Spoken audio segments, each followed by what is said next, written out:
नमस्कार, स्वागत है आपका हमारे चैनल नेक्स्ट रानी स्पिरिचुअल में और मैं हूं आपके साथ श्रुति। आज हम अपने इस रिपोर्ट में बात करने जा रहे हैं कृष्ण लीला की। जैसा कि हमने पिछले वीडियो में कृष्ण लीला की कुछ बातें आपको बताई, आज हम अपने इस रिपोर्ट में इस लीला को आगे बढ़ाते हैं। तो चलिए बताते हैं आगे की लीला में क्या हुआ। कृष्ण लीला की बात कर रहे हैं, कृष्ण लीला में आगे क्या बातें हुई बताएंगे आपको अपनी इस रिपोर्ट में। तो बता दें आपको कि सभी एकत्रित होकर गोवर्धन यज्ञ और पूजा करते हैं। कृष्ण लीला में बता दें आपको कि यज्ञ समापन के अवसर पर अचानक गोवर्धन पर्वत में से एक ज्योति प्रकट होती है और फिर उसमें से एक देवता निकल कर कहते हैं कि हम गोवर्धन हैं, हे ब्रज निवासियों, हम प्रसन्न होकर तुम्हें दर्शन दे रहे हैं। तब एक महिला कहती है कि अरे, ये गोवर्धन देवता का मुखड़ा तो अपने कन्हैया जैसा लगता है। तब ललिता कहती है, लगता तो है लेकिन इसकी तो 4 भुजाएं हैं। फिर गोवर्धन देव कहते हैं कि यह नैवेद्य अग्निकुंड में डालने की क्या आवश्यकता, हम अपने हाथों से ही भोग लगा लेते हैं। सभी के हाथों से तभी फलों की थालियां छूटकर गोवर्धन देव के मुंह में चली जाती हैं और थालियों की जगह उनके हाथों में गहने आ जाते हैं। फिर सभी गोवर्धन को प्रणाम करके चले जाते हैं। उधर इंद्र सभा में एक दूत आकर कहता है कि प्रभु, धरती पर आपकी पूजा अब बंद कर दी गई है। यह सुनकर इंद्र कहते हैं, यह सत्य नहीं हो सकता। तब दूत कहता है कि यह सत्य है महाराज, इस वर्ष गोकुल वालों ने यज्ञ में आपका और देवताओं को भोग नहीं दिया। यह सुनकर इंद्रदेव क्रोध में उठ खड़े होते हैं और कहते हैं, ऐसी कुबुद्धि उन्हें किसने दी। तब दूत बताता है कि नंद के पुत्र कृष्ण ने दी है। अब वहाँ गाय और गोवर्धन की पूजा होगी। इंद्र कहते हैं कि कृष्ण, तुम्हारे कहने का अर्थ है कि अब वे देवताओं को छोड़कर पत्थरों और पहाड़ों की पूजा करेंगे। फिर इंद्रदेव कहते हैं कि स्वयं भगवान को भी स्वर्ग के राजा का आदर करना चाहिए, यह अवश्य कोई छलिया है। अब स्वयं के साथ ही गोकुल वाले मरेंगे। तभी वहाँ सावर्तक नाम का एक काला सा आदमी प्रकट होता है, जिसे इंद्र आज्ञा देते हैं कि तुम अपने सभी बादलों के साथ गोकुल में भयंकर तूफान और वर्षा का ऐसा तांडव रचो कि सभी मारे जाए, सभी का सबल नाश कर दो। मैं भी ऐरावत पर तुम्हारे पीछे पीछे आता हूँ। उधर नंद बाबा और यशोदा अपने एक सेवक के साथ गोवर्धन पर्वत के चमत्कार की बात कर रहे थे, तो दूसरी ओर दाऊ भैया और राधा के साथ श्री कृष्ण भी यही चर्चा कर रहे थे। दाऊ कहते हैं कि अब तो युगों तक गोवर्धन पूजा के लिए लोग वृंदावन आते रहेंगे। तब राधा कहती हैं कि आपके विरह में इसके दर्शन से ही हम संतुष्ट हो लेंगे। इस चर्चा के दौरान ही ब्रज पर भयानक काले बादल छा जाते हैं और तूफान प्रारंभ हो जाता है।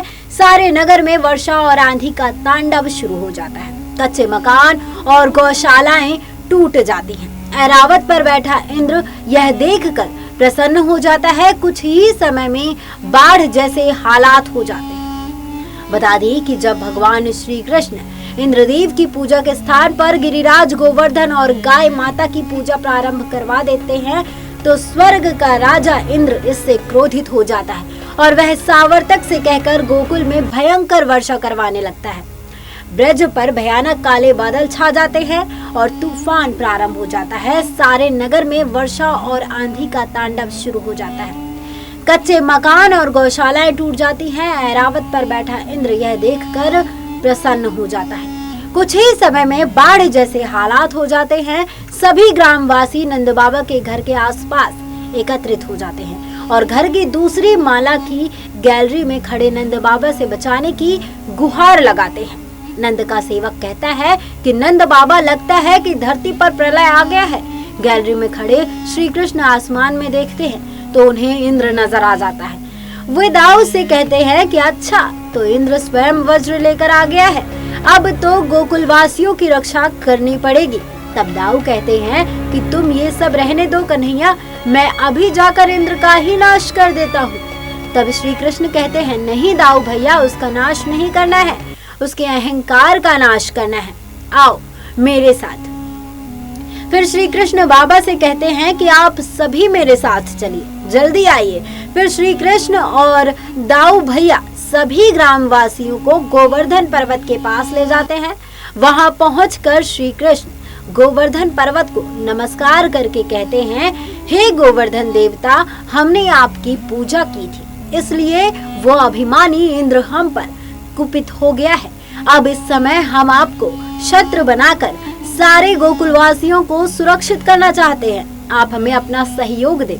ऐसा कहकर श्री कृष्ण उन्हें पुनः नमस्कार करते हैं और फिर अकेले ही गोवर्धन पर्वत की ओर बढ़ते हैं और फिर एक स्थान पर रुककर वे पुनः नमस्कार करके गोवर्धन पर्वत को अपनी उंगली पर उठा लेते हैं। भारी वर्षा में यह दृश्य देखकर सभी ग्रामवासी दंग रह जाते हैं। इंद्र भी यह देखकर हैरान रह जाता है। आसमान में ब्रह्मा और शंकर सभी देवता उन्हें नमस्कार करते हैं। फिर नंद बाबा सभी से कहते हैं, चलो इस पर्वत के नीचे चलो। श्री कृष्ण कहते हैं, आओ बाबा, अपनी बैलगाड़ी भी अंदर ले आओ।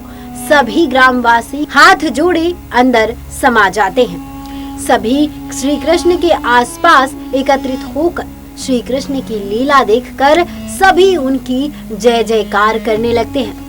पर्वत के आसपास वर्षा का तांडव जारी रहता है और इंद्र भी हैरान परेशान हो जाता है, लेकिन पर्वत के भीतर सभी सुरक्षित रहते हैं। तब श्री कृष्ण एक हाथ की उंगली से पर्वत उठाए रहते हैं और दूसरे हाथ से वे मुरली बजाने लग जाते हैं। सभी उनकी मुरली की धुन सुनकर नाचने झूमने लगते हैं। सभी की चिंता दूर हो जाती है। इंद्र यह देखकर और भी क्रोधित होकर वर्षा करता है, लेकिन सभी ब्रजवासी उस पर्वत के नीचे सुरक्षित रहते हैं। यह तांडव 7 दिन तक चलता है। आखिरकार मेघ बरस बरस कर सूख जाते हैं। तब सावर्तिक आकर कहता है कि स्वामी, अब मेरे मेघों में जल की एक बूंद भी नहीं रहती। हमने खूब भयंकर वर्षा की, लेकिन हम इस छोटे से पर्वत का एक पत्थर भी नहीं हिला सके। तब इंद्र कहते हैं कि तुम जैसे वीरों के कारण हमें आज पराजय का मुंह देखना पड़ रहा है, परंतु अब मैं अपने अमोघ वज्र से ऐसा प्रहार करूंगा कि एक ही क्षण में सारे गोकुलवासी इस पर्वत सहित भस्म हो जाएंगे। श्री कृष्ण ये सुनकर मुस्कुरा देते हैं। वह जैसे ही अपना वज्र फेंकने का प्रयास करता है, वैसे ही श्री कृष्ण अपनी माया से उसका हाथ स्तंभित कर देते हैं। वह दूसरे हाथ से फेंकने का प्रयास करता है तो उसे भी स्तंभित कर देते हैं। फिर इंद्र बेहोश होकर गिर पड़ते हैं। उनके दोनों हाथ अकड़ जाते हैं। फिर वहां एक ऋषि प्रकट होकर उन्हें जगाते हैं और कहते हैं कि हे देवराज इंद्र, आज तुम्हारा सामना उससे है जो परम शक्तिशाली है। उसके सामने तुम्हारा वज्र भी कुछ नहीं करेगा। तब इंद्र कहते हैं कि हे गुरुदेव, ऐसी परिस्थिति में अब हमें क्या करना चाहिए? तब गुरुवर कहते हैं कि ऐसे समय शक्ति नहीं, भक्ति काम आती है। ऐसे समय तुम श्री हरि की शरण में जाओ, वही तुम्हारी हार को जीत बना सकते हैं। इस पर इंद्र कहते हैं कि ऐसा घोर अपराध करने पर भी वे मुझे क्षमा कर देंगे। तब ऋषि उन्हें प्रभु को प्रसन्न करने के लिए एक स्रोत पाठ बताते हैं और कहते हैं तुम मेरे साथ उसका पाठ करो। फिर जैसे ही इंद्र उस स्रोत का पाठ करने लगते हैं, उनके हाथ पुनः ठीक हो जाते हैं। इधर नीचे श्री कृष्ण कहते हैं, बाबा अब संकट टल गया है, आप सभी लोगों को इस गुफा से निकाल कर ले जाइए। देखो सारे बादल छट गए हैं, कैसी सुंदर धूप निकल आई है। अब सब लोग निश्चिंत होकर अपने अपने घर जा सकते हैं। चिंता की कोई बात नहीं। सभी किशन कन्हैया की जय, गोवर्धन गिरिधारी की जय, जय जयकार लगाते हुए नाचते गाते बाहर निकल जाते हैं। बता दें कि हमें ये पूरी जानकारी वेबसाइट्स और अन्य जगहों से प्राप्त हुई है।